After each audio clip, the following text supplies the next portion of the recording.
Good evening, I'm Nima Rajan, and this is Forum Daily News for Wednesday, February 9th. Tonight, we start at Canada's busiest land border crossing, where a second day of a truckers' protest has partially crippled the multi-million-dollar flow of trade with the U.S. Demonstrators protesting COVID-19 mandates at the Ambassador Bridge are allowing vehicles to cross into Detroit, but they won't allow vehicles into Canada. The blockade has been going on since Monday afternoon. Well, meanwhile, protesters blocking the highway leading to the Coutts, Alberta border crossing say Premier Jason Kenney's move to scrap the province's vaccine passport does not go far enough.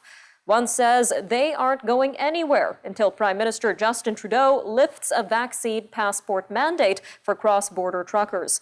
Protesters have closed and opened lanes at the U.S. and Alberta border crossing on and off since January 29th. This comes after several provinces yesterday announced their own roadmap to lifting COVID-19 restrictions. They stressed that citizens will have to begin assessing their own risks. Alberta wasted no time. As of 12:01 local time this morning, the province ended its vaccine passport program for non-essential businesses and events. And starting Monday, Alberta will lift its mask mandate for children 12 and under and for all students in schools. All other restrictions are set to be removed on March 1st. Premier Scott Moe said Saskatchewan will no longer require COVID vaccine passports as of Monday. Quebec's premier detailed a plan that would see most restrictions lifted by March 14th, and Prince Edward Island will end most measures early in April. The 2022 edition of the Trust Index by Proof Strategies finds a notable decline in how much trust Canadians have in their leaders and institutions as the pandemic drags on. 46% of those surveyed are still feeling stressed and anxiety about COVID-19, and CEO Bruce McClellan says that is taking a toll on trust. Only 22% say they trust governments or politicians. This is compared with 40% in the early days of the pandemic. The survey found that respondents who never experienced stress due to COVID-19 were the least likely to trust the healthcare system, politicians, doctors, and scientists. Well, despite the ongoing pandemic, the census shows the population of Canada reached almost 37 million last year. Statistics Canada says the population grew by 5.2% between 2016 and 2021. This makes it the fastest rate of growth among G7 nations. Most of that growth happened before the pandemic started. In 2020, growth slowed to its lowest rate in a century due to border restrictions. Meanwhile, the 2021 census also reveals a pandemic shift to smaller urban centers.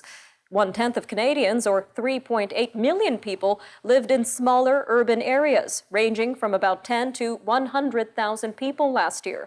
Squamish, BC, grew the fastest at a rate of 21.8% between 2016 and 2021. New census figures on the Maritimes have confirmed that the population of that region has been growing at a rapid rate. The data shows that the Maritimes grew at a faster pace than the Prairie provinces for the first time since the 1940s. The agency says this is due to rising immigration levels and an influx of Canadians moving from other parts of the country.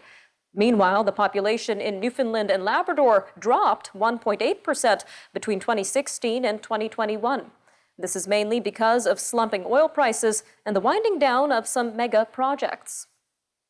Staying in the Maritimes, where an outbreak of the H5N1 virus in a commercial poultry flock in Nova Scotia has caused Canada to lose its status of being free from avian flu. The Canadian Food Inspection Agency says the outbreak was detected last week. The virus had previously been detected in a wild goose in Nova Scotia and at a non-commercial operation in Newfoundland. But those cases didn't lead to Canada losing its status as being free from avian influenza. Turning to Alberta's tech sector now, which is poised to break another record for venture capital investment. The Alberta government says venture capital dollars invested in the province in 2021 surpassed $455 million, which set the all-time record set in 2020. A final dollar figure is not yet available, but will be released next month. Time for an update on Team Canada at the Beijing Olympics. 24-year-old Stephen Dubois from Terrebonne, Quebec, has won the silver medal in the men's 1,500-meter short track speed skating race. Canadians Charles Amelin and Pascal Dion both failed to make it past the semifinals. All right, stay with us. We'll be right back with news from around the world on Forum Daily.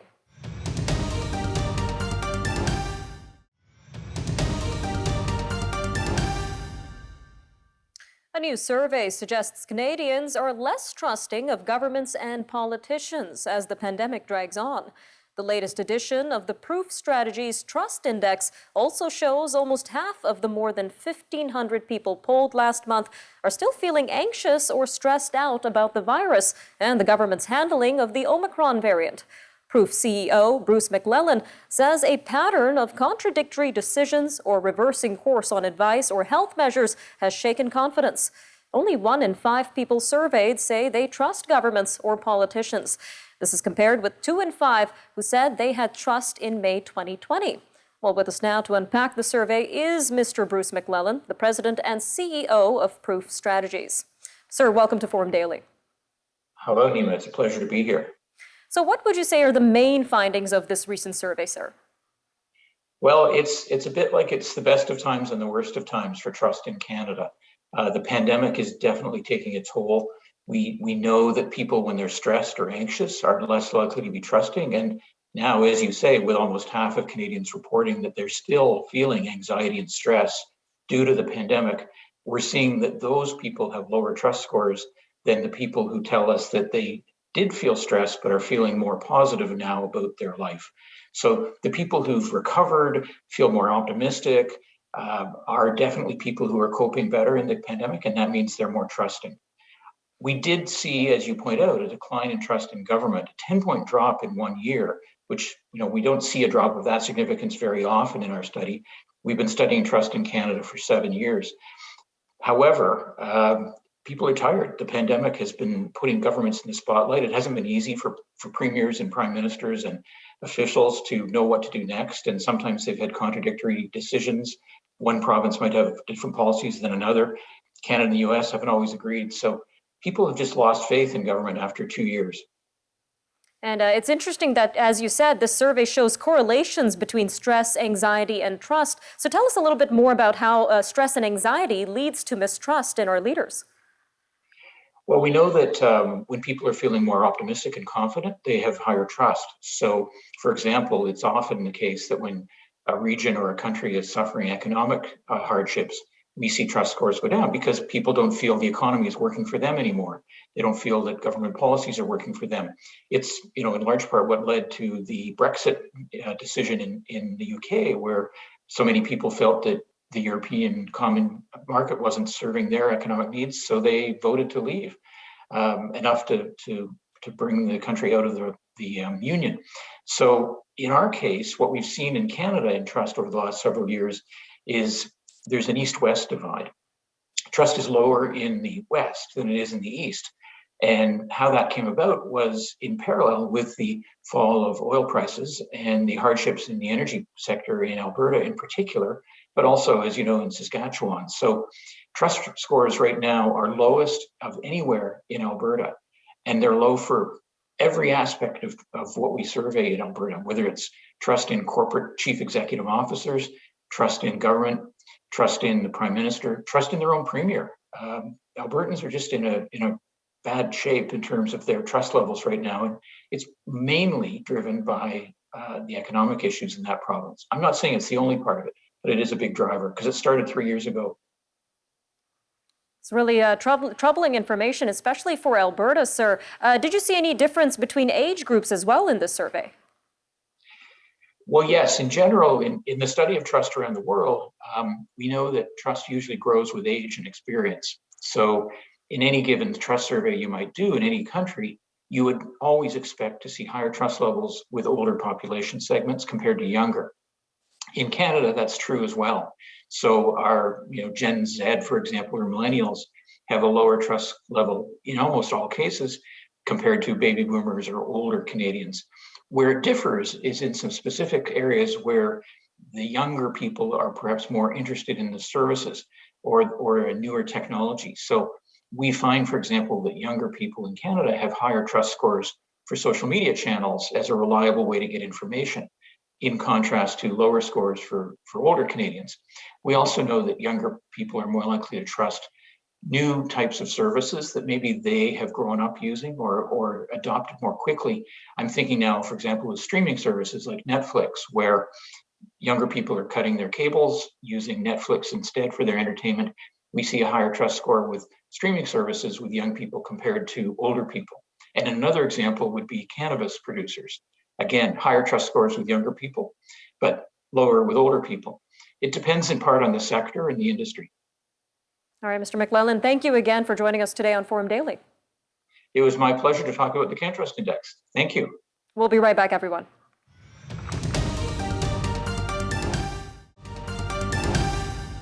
A new survey paints a troubling picture of mental health in Ontario. It suggests more people in the province are accessing mental health support than at any other time during the pandemic. The Canadian Mental Health Association poll indicates 24% of respondents have sought help for mental health challenges. This was compared to 17% last winter and 9% almost 2 years ago. Camille Quenneville, the association's CEO, says the survey results are concerning as they indicate the mental health of those living in the province is not improving. And Ms. Quenneville joins us now to tell us more on Forum Daily. Ma'am, welcome. Thank you. So what are the main takeaways from this recent study, ma'am? We have learned on the positive side that people are comfortable seeking out support if they feel they need it, which is always a good thing. On the flip side, however, is the concern that we may not have enough capacity in the system to be able to accommodate the figures that you described, which is the highest number of people that we've ever had reaching out during the pandemic. So we learned that. We also learned that there is an increased use of alcohol, which has been consistent through the pandemic, increased use of cannabis, which has also been consistent. Those numbers are not dropping, which has, of course, not only mental health, but also physical health concerns attached to it. So overall, it's fair to say that we're at a point in time, 2 years into the pandemic, where I think we have good reason to be concerned about the mental health of Ontarians. Some very concerning statistics there, ma'am. So from your research, what are the reasons behind this rise in accessing mental health support? Well, I think in part, some of the reasons that folks are reaching out is they are finding themselves struggling with stress and anxiety and depression. Some are struggling with loneliness and trying to cope with what has been, we can all agree, 2 very difficult years. And that's overall, as I said, a really positive thing that people feel compelled that they can reach out and try to seek the support that they need. The key, of course, is ensuring that they get the right support and get the kind of support that will help them with the right tools to be able to carry on and improve their mental health. And you earlier said that we are seeing some capacity issues in mental health support. So tell us a little bit more about the current state of mental health support in Ontario, ma'am.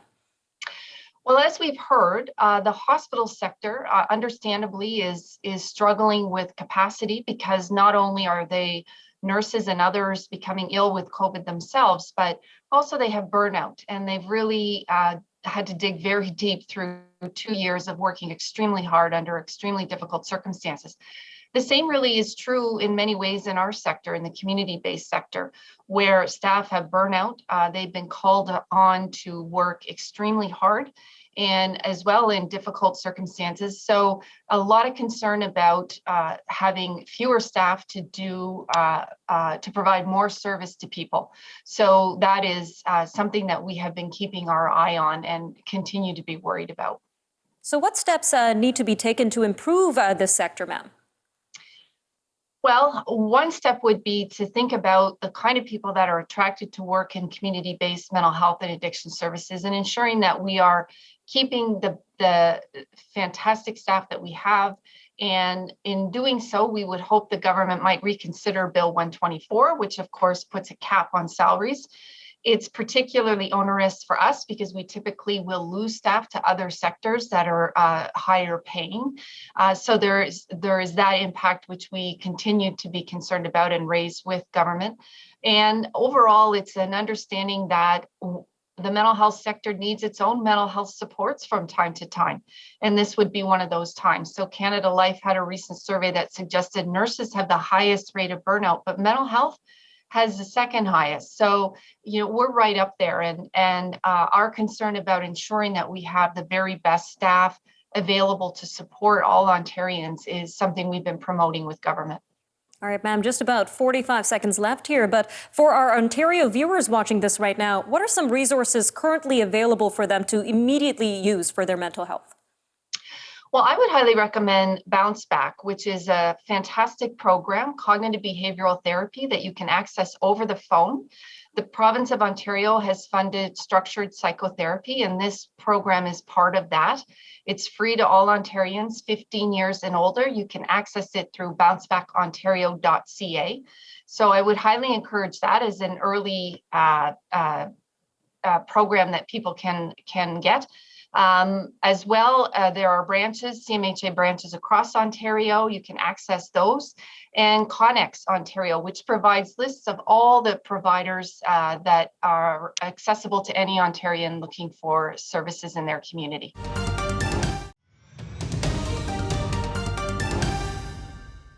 The World Health Organization says coronavirus case counts have fallen 17% worldwide over the last week compared to the previous week.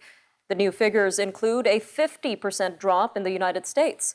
The weekly epidemiological report from the UN Health Agency shows the Omicron variant is increasingly dominant. It makes up 97% of all cases.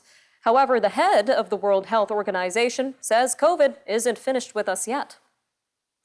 A Scandinavian nation's move to end wide-scale testing for COVID-19 puts it at odds with most of Europe. Sweden has ended testing even among people showing symptoms of a coronavirus infection.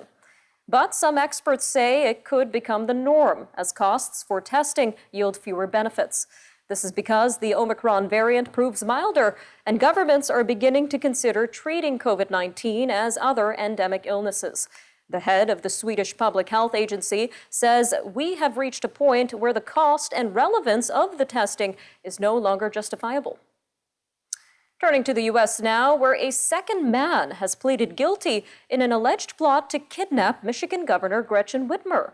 The plea Wednesday by Caleb Franks leaves 4 other men to face trial in March and gives prosecutors a second insider who would be a key witness. Mr. Franks joins Ty Garbin in admitting guilt in the scheme to kidnap the Democratic governor. FBI agents stepped in and arrested the group in October 2020. The government said 6 men wanted to kidnap Ms. Whitmer because of their disgust over COVID-19 restrictions. Well, from the FBI to an Australian spy agency, which says it has disrupted a foreign government's attempt to illegally bankroll the election of candidates who are politically sympathetic or vulnerable to inducements. The Director General of the Australian Security Intelligence Organization did not identify the country or say whether the targeted election was federal or state. Australians will vote for their national government in May. Concerning news in the Middle East, as Iran has unveiled a new missile with a reported range that would allow it to reach both U.S. bases in the region, as well as targets inside its arch foe, Israel. State TV reported on Wednesday that the missile uses solid fuel and has a range of 1,450 kilometers. It is called the Khaybar Buster. It said the missile has high accuracy, is manufactured completely domestically, and can defeat missile shield systems. The information has not been independently verified. Israel's closest point to Iran is some 1,000 kilometers away. A conflict between 2 African neighbors that began in the late 1990s has led to a $325 million bill. The International Court of Justice has ordered Uganda to pay the compensation to its neighbor Congo for violence in the long-running dispute. The compensation order issued Wednesday came more than 15 years after the UN court ruled in a complex 119-page judgment that fighting by Ugandan troops in Congo breached international law. A solar storm has caused as many as 40 of SpaceX's newest fleet of 49 small satellites launched last week to tumble out of orbit. They have either re-entered the atmosphere and burnt up or are on the verge of doing so. They don't pose any danger. SpaceX still has close to 2,000 Starlink satellites orbiting Earth and providing internet service to remote corners of the world. All right, back on Earth, the island nation of Madagascar is recovering from another kind of storm. Officials say the toll of Cyclone Batsarai has risen to 92 deaths, with more than 112,000 people displaced by the tropical storm earlier this week.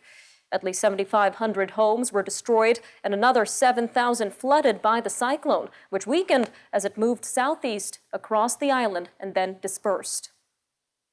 A Norwegian study using computer models found that changing your diet may add more than a decade to your life expectancy. Researchers from the University of Norway examined data from the global burden of diseases. They concluded that eating less of a typical Western diet, such as red and processed meats, and instead more legumes, nuts, and whole grains, could increase life expectancy by more than 10 years. The study did not analyze actual people or take into consideration exercise, smoking, sleep habits, and body mass index at the time of dietary change. Well, for a farming family in southeastern Saskatchewan, it is like winning the lottery. Whitewood area farmer Mark Butler says one of their cows gave birth to 3 healthy calves all on her own. All right, that'll do it for your look at national and international news for today. Remember, for more news on demand, you could always visit our website or follow us on social media. Take care, Canada. We'll see you next time on Forum Daily.